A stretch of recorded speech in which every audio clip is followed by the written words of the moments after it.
and also potentially the difference, if any, from dollar cost averaging and get paid in crypto, or are they the same thing?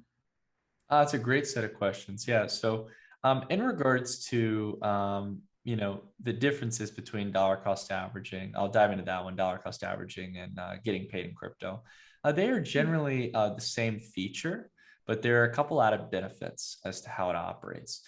So, for example, there's some apps out there you can dollar cost average in today. You can go utilize, and look, they're great services for the most part.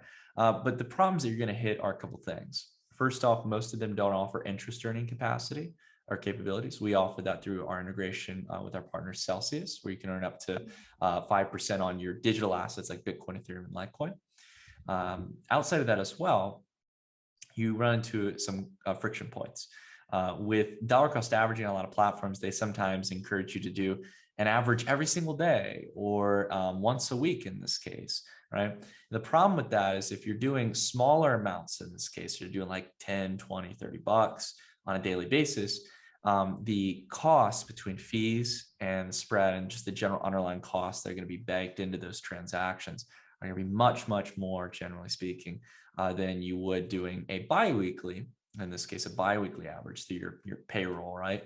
Your salary, and much larger quantities, like $100, $200, $300, possibly even more.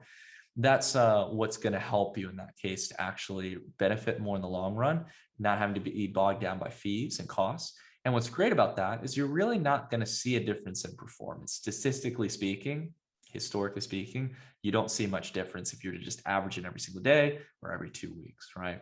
You're generally getting in at different phases of the market, just like you would dollar cost averaging on a daily basis. The other third point I want to make, this is the biggest friction point. It's one that I'm a bit not per se emotional about, but I think it speaks to the philosophy we all resonate with when it comes to crypto.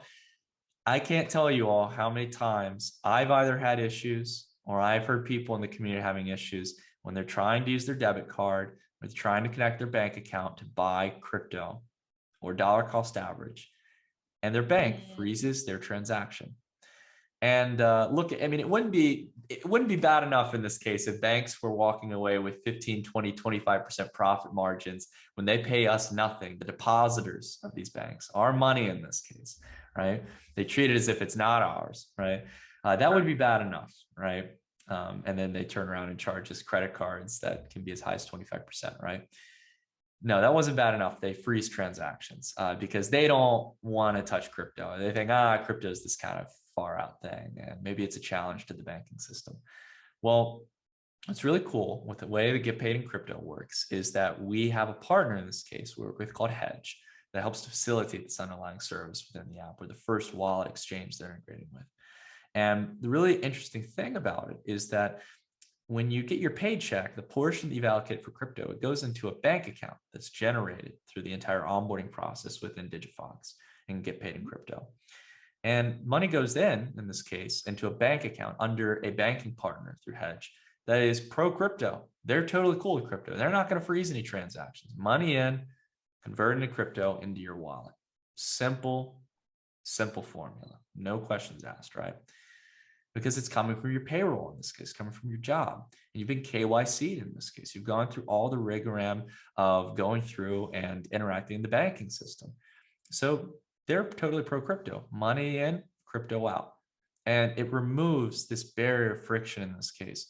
And I think of it in a sense, if you want to view it in a macro sense, it's the ultimate on-ramp for crypto, in my opinion, the frictionless on-ramp to get sizable amount of capital into the crypto market.